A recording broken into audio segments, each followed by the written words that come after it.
at Beit Vitzo House. It's right here opposite Ichilov Hospital. I'm Rolene Marks. This is the Israel Brief, brought to you by Lay of the Land. And as always, I bring you those top stories making headlines every Monday to Thursday right here on our various platforms.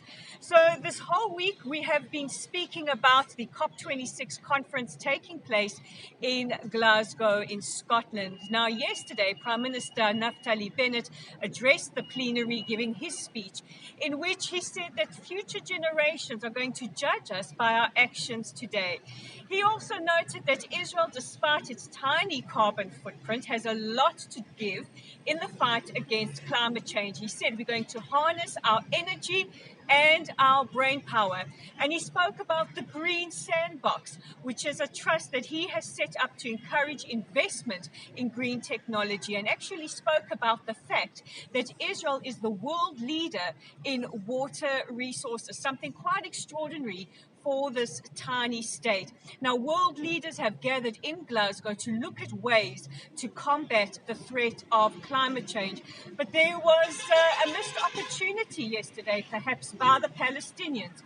Their representative, Mohammed Shtayyeh, took to the stage, and in the few minutes that he had to speak, he roundly blamed Israel for the situation environmentally for the Palestinians.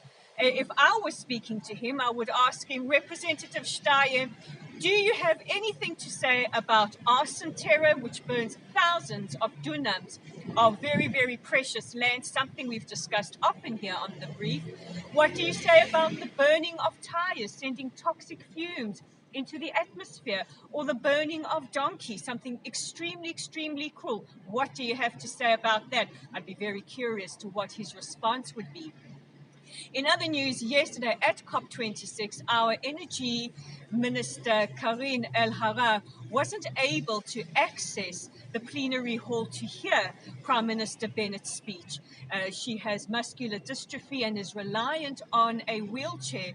Now, for some reason, the entrance wasn't accessible for her. And what compounded matters even worse is that the shuttle she would have had to take was also not wheelchair friendly.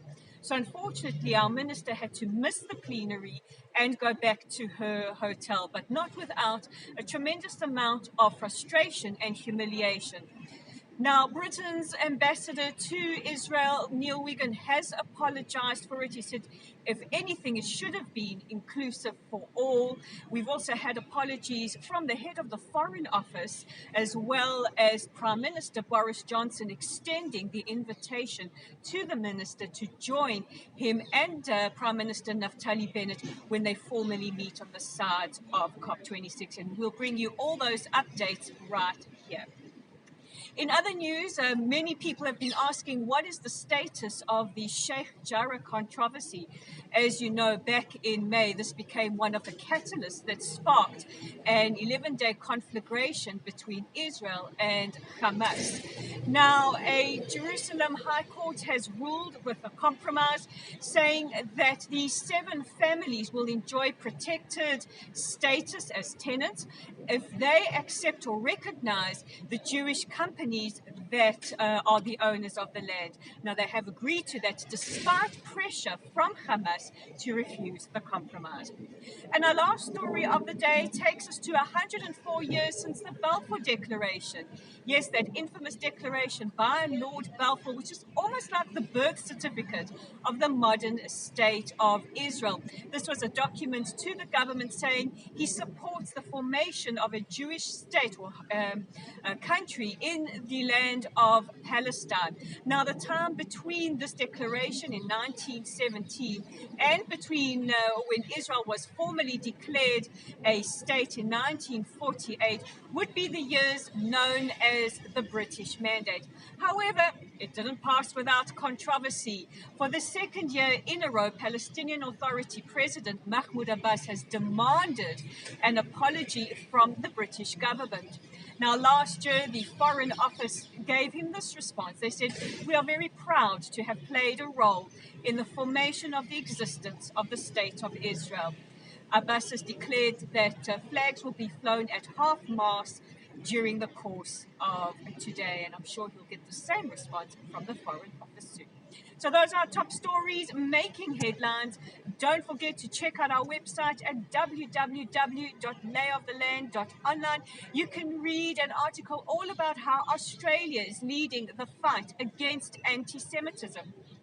It's also up on our Facebook page. If you're viewing us there, please consider liking us, following us, sharing our content.